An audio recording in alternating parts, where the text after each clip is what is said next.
नमस्कार। मैं हूं विकास शर्मा। जीव शिव से बहुत दूर हो चुका है, यानी जीव का पतन हो चुका है। इसीलिए तो वह जन्म प्राप्त करता है, इसीलिए तो वह मृत्यु को प्राप्त होता है। वास्तव में वह शिव ही है। हम और आप सभी शिव हैं, कोई भेद नहीं है। लेकिन इस बात को भूले हैं। किस प्रकार जीव शिव से दूर हो जाता है?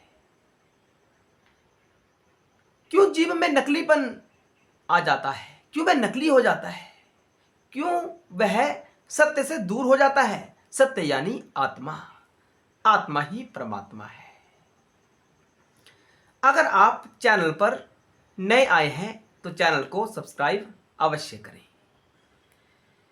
तो वीडियो को आरंभ करते हैं। हम आपको इस वीडियो में बताने वाले हैं कि जीव कैसे शिव से दूर हो जाता है। क्यों, क्या कारण है?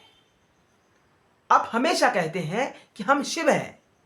हम शिव कैसे हो सकते हैं? शिव तो परमात्मा है और हम परमात्मा नहीं है। नहीं, आप परमात्मा का ही रूप हो। आप परमात्मा ही हो, लेकिन भूले हो। आपका भूलना ही आपको जीव संज्ञक बना देता है। आप जीव क्यों हो जाते हैं? क्योंकि हम भूल चुके हैं। हम मन के नियंत्रण में हैं। हम ज्ञान इंद्रियों के वश में हैं। इसे उल्टा करना चाहिए। हमें क्या करना चाहिए? हमें ज्ञान इंद्रियों को अपने वश में करना चाहिए, मन को अपने वश में करना चाहिए। हम अज्ञान में फंस चुके हैं, इसलिए हम शिव से दूर होते होते अपना वास्तविक स्वरूप जो शिव ही है उसे पूर्णतया भूल चुके हैं। यह सत्य है, सत्य है, सत्य है। तो जीव क्यों शिव से दूर हो जाता है? क्या कारण है? अंतःकरण के कारण जीव असत्यता में प्रवेश कर जाता है। वह सत्य से अपने आप को दूर कर लेता है। यह पहला कारण है कि जीव शिव से दूर हो जाता है।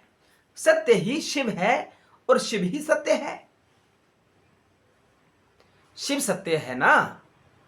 अगर शिव सत्य है तो असत्यता तो हो नहीं सकती। जब हम में असत्यता भर जाती है, हम सत्य का साथ छोड़ देते हैं, तो हम जीव हो जाते हैं। हमारा पतन हो जाता है। शिव भाव से हम जीव भाव में स्थित हो जाते हैं। यह पहला कारण है कि हम शिव से दूर हो गए हैं। क्या कारण है? हम सत्यता से पीछे हट गए, बस। पहला यही कारण है। दूसरा कारण है दिखावट। जब हम जीव की स्थिति में आते हैं तब हम दिखाना आरंभ कर देते हैं। हम स्वयं को अन्य जीव से बड़ा दिखाने का प्रयास करते हैं। हम जीवन में यही प्रदर्शन करने में लगे रहते हैं कि मैं तुमसे विशेष हूं, मेरे पास आपसे ज्यादा धन है, मेरे पास अच्छा मकान है जो तुम्हारे पास नहीं है, मेरे पास व्यय करने की क्षमता आपसे ज्यादा है, मेरे पास धन ज्यादा है। दिखावट, नकलीपन, यह अज्ञान है। ज्ञान क्या है? कि जो मैं हूं वास्तविक रूप से वही उत्तम हूं, यह आपका ज्ञान है। लेकिन इसके विपरीत दिशा में जो हो रहा है, हम दिखावट में जीवन को लगा देते हैं, अपना जीवन व्यर्थ गवा देते हैं दिखावट में। कारण क्या? कि हम चाहते हैं कि हमारा बोलबाला हो, हमारी प्रसिद्धि हो, लोग हमारी जय जयकार करें। इसी भाव को लेकर हम दिखावट के भाव में स्थित हो जाते हैं और यही भावना हमें शिव से कोसों दूर कर देती है, बहुत दूर लेकर चली जाती है। दिखावट। अगर आप चाहते हैं कि शिवत्व का आपके जीवन में आगमन हो, जागरण हो, तो हमें दिखावट से दूर रहना चाहिए। जैसा आप हैं, ओरिजिनल, असली, उसी में स्थित रहना सीखो। यह दूसरा कारण है कि हम शिव से दूर चले जाते हैं। तीसरा कारण है राग। राग यानी संसार के प्रति आसक्ति। संसार क्या है ये हम सब जानते हैं और हम संसार में ही फंसे रहना चाहते हैं। निरंतरता के साथ हम भोगों को भोगना चाहते हैं, हम भोगों का आनंद लेना चाहते हैं। हम भूल जाते हैं कि जो हमारी परम अवस्था है, जो शिव की अवस्था है, उसमें भोगों के प्रति आसक्ति नहीं होती है। लेकिन वह परमानंद की अवस्था होती है। भोग हमें आनंद दे सकते हैं और आनंद समय के साथ समाप्त हो जाते हैं, क्षीण हो जाते हैं, नष्ट हो जाते हैं। लेकिन जो परमानंद है वह शिव की स्थिति है। हम परमानंद को छोड़कर सांसारिक आनंद में स्थित होने की भावना करते हैं, इसलिए हम शिव से दूर हो जाते हैं। ऐसा क्यों करते हैं? क्योंकि हम सोचते हैं कि हमारा जो यह शरीर है यही सब कुछ है। लेकिन यह हमारी मिथ्या धारणा है। यह धारणा में शिव से दूर लेकर चली जाती है। हम सर्वज्ञ हैं। हमारा जो मूल स्वभाव है वह शिव है, जो सर्वज्ञ है, वह सर्वकृतत्व है, वह कुछ भी कर सकता है। लेकिन हम सब कुछ नहीं कर पा रहे क्योंकि हम शरीर में स्थित हो चुके हैं। हमें प्रतिदिन भावना करनी चाहिए हम उस अनंत का ही स्वरूप हैं, हम शिव का ही स्वरूप हैं, हम शिव ही हैं। ऐसे भावना करें। हम अपने चैनल पर ऐसे योग आपको बताते हैं जिसकी भावना कर, जिसकी प्रैक्टिस कर, निरंतर अभ्यास कर आप शिव भाव में स्थित हो सकते हैं। आप समाधि अवस्था तक पहुंच सकते हैं। समाधि के बाद मुक्ति है, शिव भाव ही है, दूसरा कोई भाव नहीं है। निरंतर प्रयास करिए। हमारा चैनल बनाने का यही उद्देश्य है कि साधक को जो सच्चा ज्ञान है वह प्राप्त हो सके। जो कथावाचक के द्वारा ज्ञान प्रदान किया जाता है उस ज्ञान से बाहर आ सके, क्योंकि उससे पतन हो रहा है। पतन क्यों हो रहा है? पतन इसलिए नहीं हो रहा कि कथाओं में कमी है, नहीं। पतन इसलिए हो रहा है क्योंकि जो कथा करने वाला है वह स्वयं धन के पीछे भाग रहा है। उसने व्यवसाय बना रखा है और जहां व्यवसाय होगा वहां अध्यात्म नहीं हो सकता, वहां अध्यात्म नहीं हो सकता। हम सच्चे रूप से ऐसा कह रहे हैं।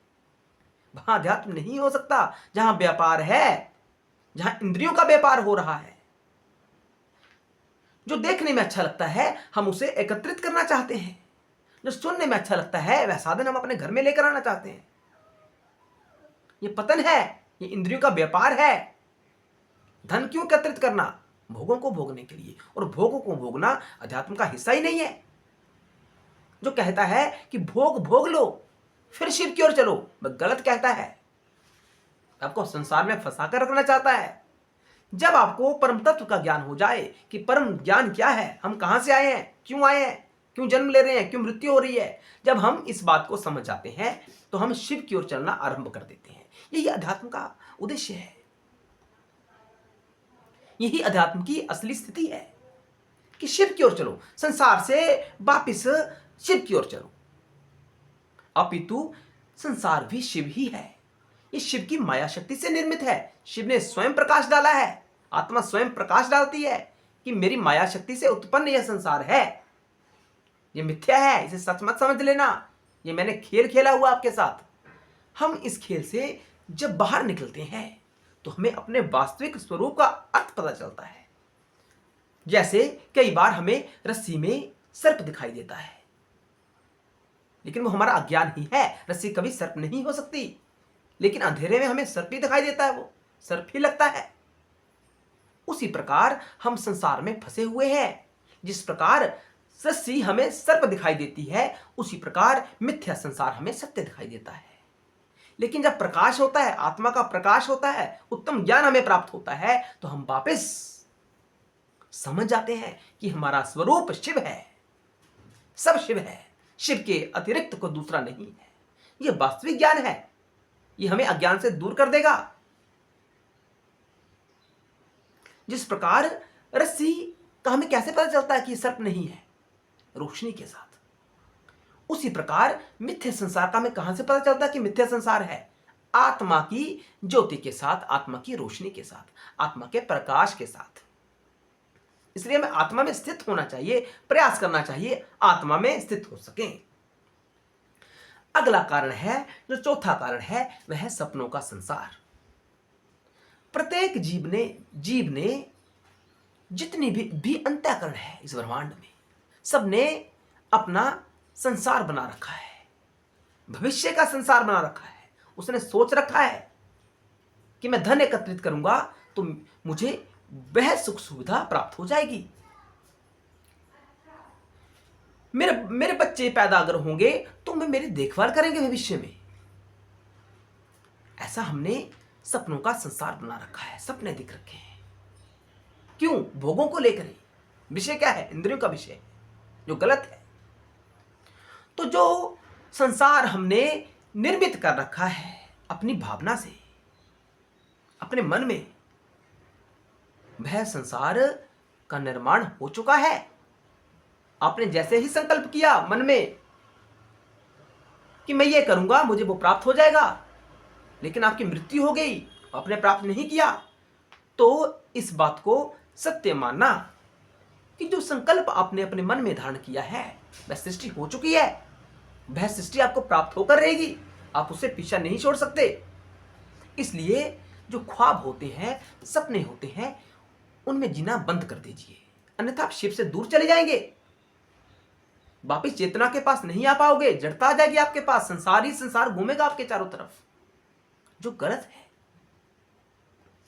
हमने चेतना की तरफ आना है, चैतन्य अवस्था में जीवन जीना है। जब चैतन्य में स्थित होकर हम जीवन जीते हैं, हम सोचते हैं कि मैं चैतन्य हूं, मैं संसार नहीं हूं, मैं चैतन्य हूं। संसार तो मर जाता है, शरीर तो मर जाता है, ये मुर्दा की अवस्था में आ जाता है, लेकिन एक तत्व है, चैतन्य तत्व, जो कभी मुर्दा नहीं होता, जो कभी नहीं मरता है, और चैतन्य ही आत्मा है। यह शिव सूत्र का पहला सूत्र है, चैतन्य आत्मा। हमारा कोई अपना नहीं है, संसार अपना नहीं है, यह शरीर भी अपना नहीं है। हमारा अपना है तो वह है चैतन्य।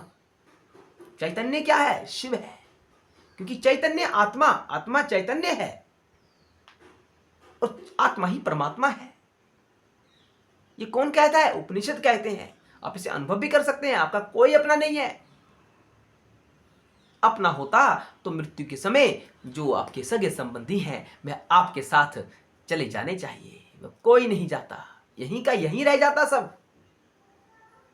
इस बात को समझिए, गंभीर ज्ञान है। इसी चैनल पर आपको ऐसा ज्ञान प्राप्त होगा।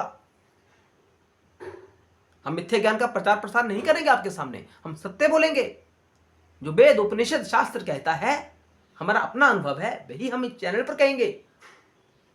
तो आशा है आपको वीडियो पसंद आया होगा।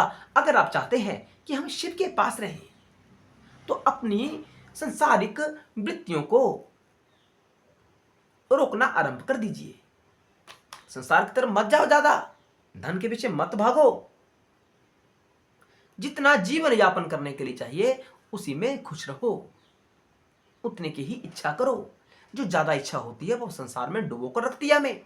हम संसार में डूबे रहते हैं। इच्छा की है वो पूरी होगी आपकी, आज नहीं तो कल होगी। और संसार में रहना यानी दुख में रहना। संसार दुखों का भंडार है, दुखों का घर है संसार। यहां कोई सुखी नहीं है। जो कहता है मैं बहुत सुखी हूं, मैं झूठ कहता है आपके साथ। किसी को तन का सुख है, किसी को धन का सुख है, कोई ना कोई सुख अवश्य है, या किसी को संसार के सुख है। मैं, मेरा, मेरा नहीं, ये तीन भावनाएं होती हैं। किसी अन्य वीडियो में आपको समझाने का हम प्रयास करेंगे। अगर वीडियो अच्छा लगे तो हमें सपोर्ट करें, ज्यादा से ज्यादा वीडियो देखें, शेयर करें, ताकि जन जन तक यह ज्ञान पहुंच सके। हर हर महादेव। जय भोलेनाथ, जय शिव शंकर, जय शंभू बाबा।